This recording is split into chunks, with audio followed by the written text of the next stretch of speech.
January 24th. I'm headed downtown. It's a little bit before dawn, not terribly dark, but darkish. Darker to my eyes than it is to the camera, as usual.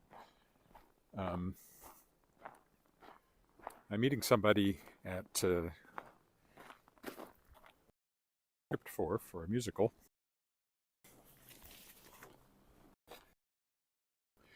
My arrival in downtown Regina will probably correspond to the arrival of the sun. I don't know if I think it's cloudy.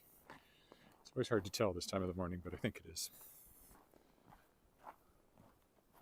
I already did some publishing work this morning. 2 press releases for the most recent releases. Backwater Mystic Blues, a second collection of essays by, hello,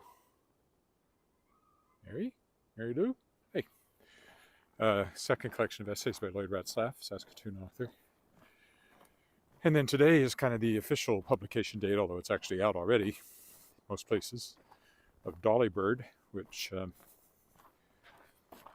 is a historical novel set in 1906 Saskatchewan about a young woman who's daughter of a doctor in Newfoundland. Wants to be a doctor herself, but she's managed to get herself pregnant. Well, managed to, as if you don't know how that happened.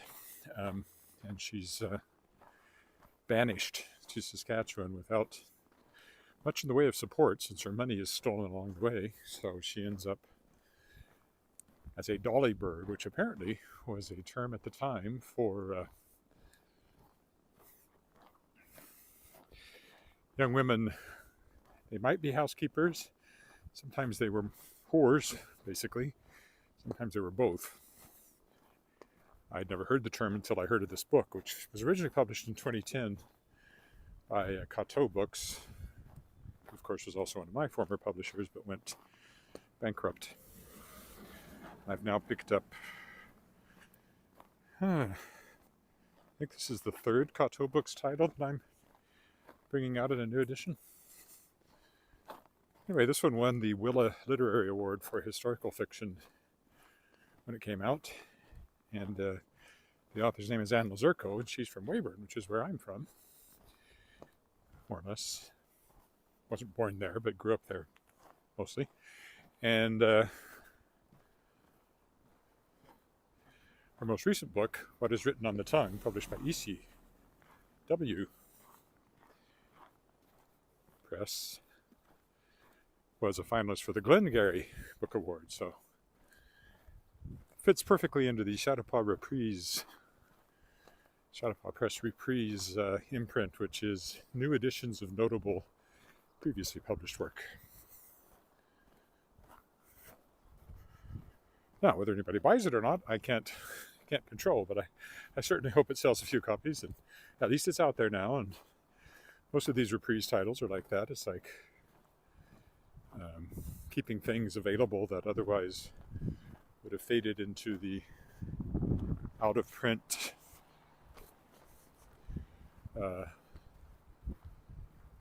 limbo.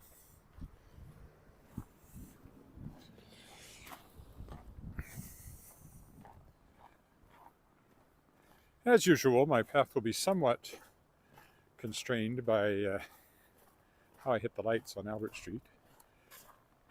Get across Albert Street, but I don't want to go as far as Victoria, because the coffee shop I'm going to, which I went to once before on a morning walk like this, is on Rose, just south of Victoria. If you're looking at a map, that will mean something to you.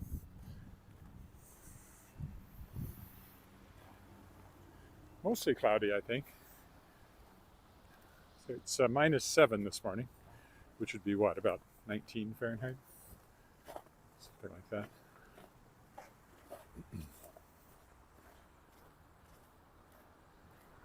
Again, our snow is looking very old and tired. We've had it for a while now. Needs a freshening up.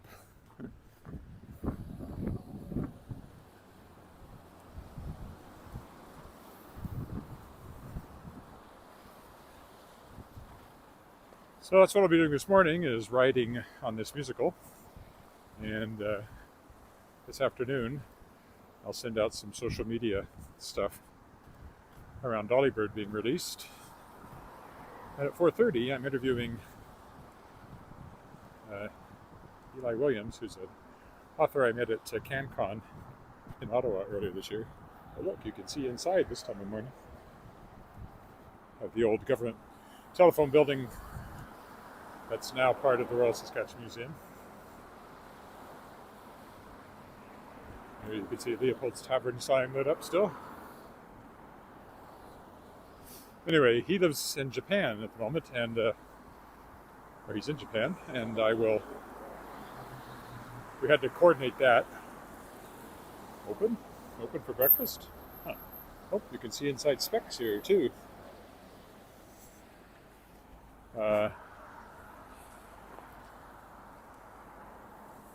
So it's 4:30 my time. It's 7:30 in the morning his time. That was about the best compromise we could come up with.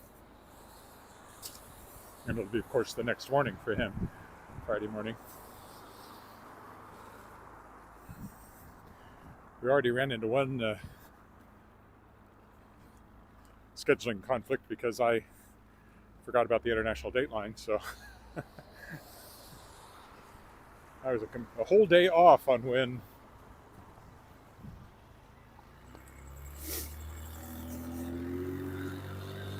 I met with him. We'll go on up Albert just because the lights are more interesting this time of day. Also, it's easy to walk up this side of Albert because all the streets are one way, so you can always see if you can jaywalk, which I can. Clearly.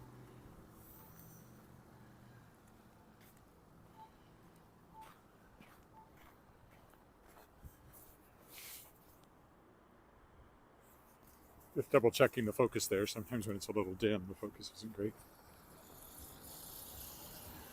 In fact, I know for a fact I won't be walking around the lake this week, so by the time I walk around the lake again, which won't be the week after that either, sunrise is going to be quite a bit earlier. So I've done my walking around the lake in the dark. Cossack Studios over there on the bottom, where my daughter danced and worked.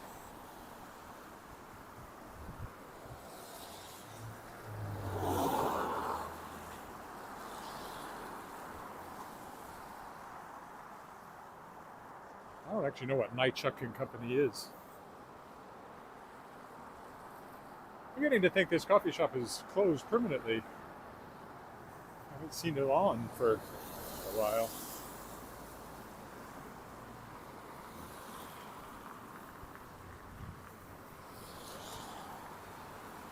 Old apartment building here. Everything just looks more interesting at this time of the day with the lights. Even a little earlier would have been better, but I was busily getting my press releases out for the 2 releases this month. Oh, hello. I'll see who that is as soon as I get it where I can see it. Kenton, hello.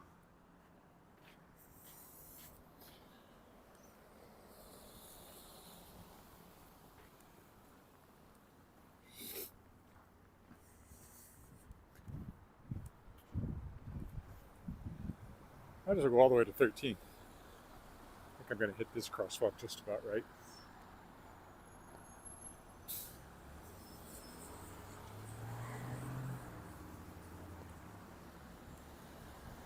First Presbyterian Church over there, that's where we got married a little over 25 years ago now.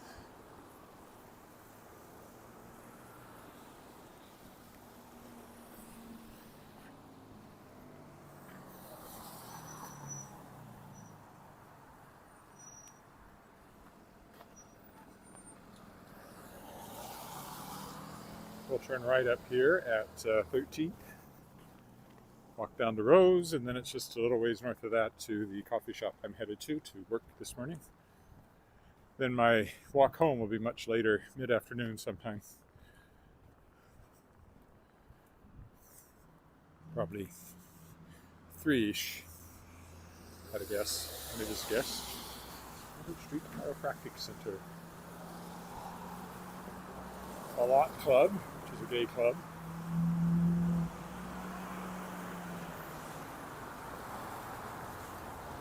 Chamber of Commerce. I always figured they should have a bigger office than they do, but it's theirs. Indian Bistro here. very odd place that's been more empty than not. Karaoke and sushi in here. I've never done karaoke there, but I've had sushi. Strip mall over there. Tall building is the Viterra building. Used to be the Saskatchewan Wheat Pool. And here's Fire Hall number 1 on my right. We're going to walk down that way now, past it. There's Viet Thai, our favorite Viet Thai restaurant.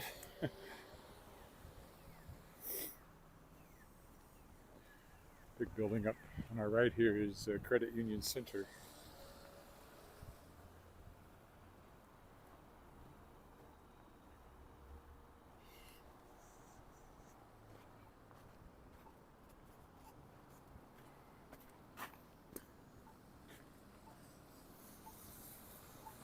There, Cathedral Social Hall as well, which is a pub, a kind of place. There's Fire Hall number 1.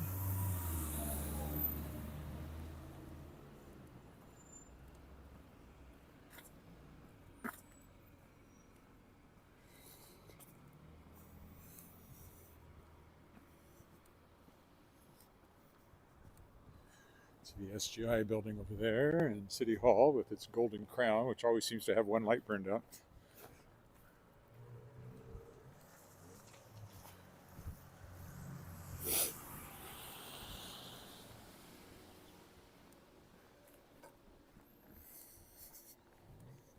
Nobody parked under there at the moment.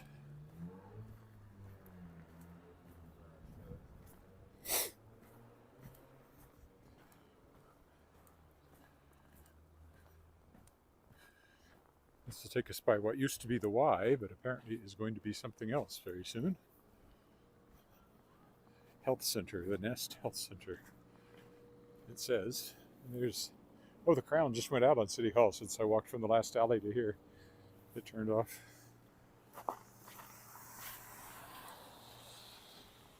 We are walking due east now, so you can see. Cloudy. Ain't gonna be no purty sunrise this morning. Just an office building over there.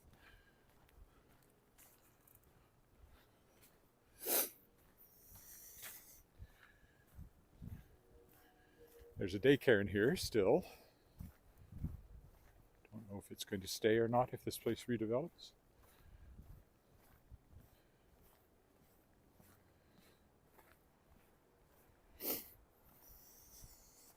Been able to see in there for a while.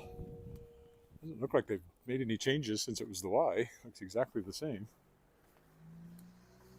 Here's the daycare.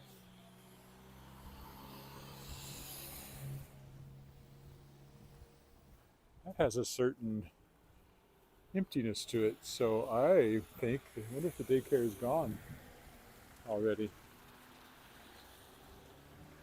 I thought I saw a sign somewhere else, like maybe it was relocating, so maybe it's already left here. I would expect there to be kids there by now if it was still open, so. That's where our daughter went for her earliest daycare. Well, no, actually her earliest daycare was over where Martin Collegiate is, next to Balfour. But, no, Miller, not Martin. Miller? Martin. One of those two. But then she came here. This was handy because they ran a bus here from the kindergarten that she went to. And then when she was done here after her kindergarten year, she started going to Dragon's Den, which is a daycare that was right in the school, Davin School. So, and she did that until she was, I don't know, grade 5 or something, until she was, you know, one of the old kids who didn't want to be in daycare anymore. But it was very helpful. So it wasn't really daycare there, it was after school care. So made it easier for me because I would be around working and all of that. So anyway, it all worked out. Then of course came high school, and now she'll be graduating from university this year, which is hard to believe. And then to graduate school after that somewhere, so probably take a year off. We might get her home for a year. which would be nice. Another apartment building.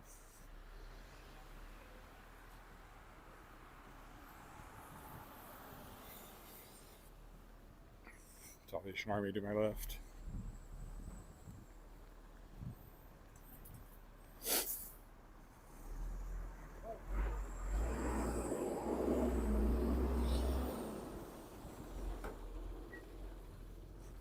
Look down the alley. This GI building still has its light on.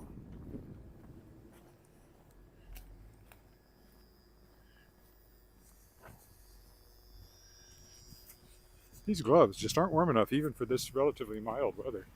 They're my sort of driving gloves, and I keep thinking I can wear them when it's about this temperature, but my hands get cold.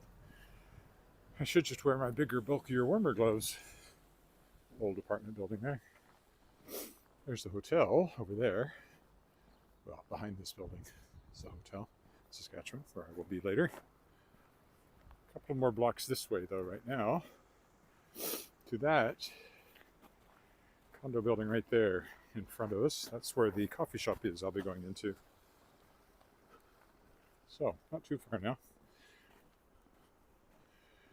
There's the SAS Power building from the back.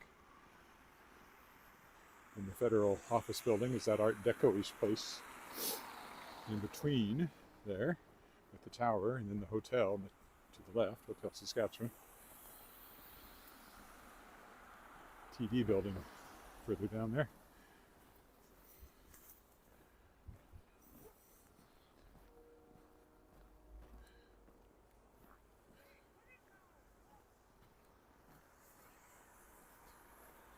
When we first moved here to this neighborhood, the building ended where that brick ends. All that glass up there was built about, well, I guess it's probably 20 years ago now, or even more.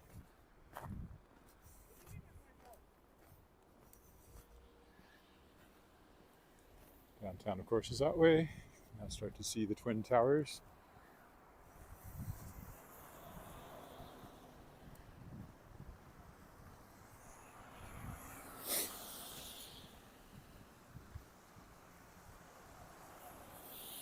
Down there. But again, I'm headed to that building right there. There's the back of the SAS Power building with the Blessed Sacrament Catholic Church in front of it. I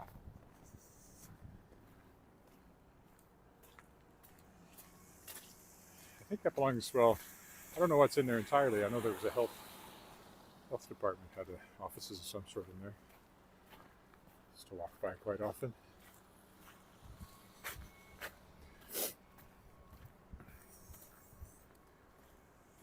The old apartment buildings over there. Oh, clouds kind of thin up there, so it looks like the sun will eventually pop through.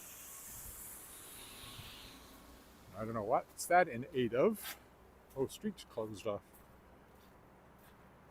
That's annoying because or would have been annoying because I sometimes go down that street if I've taken my wife downtown. Or if I've driven down there myself, I would often go that way, but I wouldn't today, clearly. What they're doing, tearing it up, it looks like. Another old apartment building over here. But not as old as the one over there.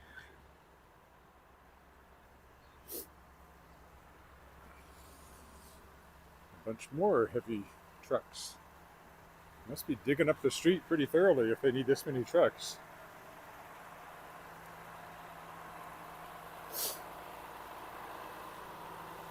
Broken water main or something like that, maybe.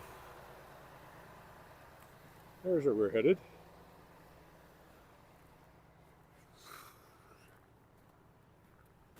Across from what used to be the bus depot.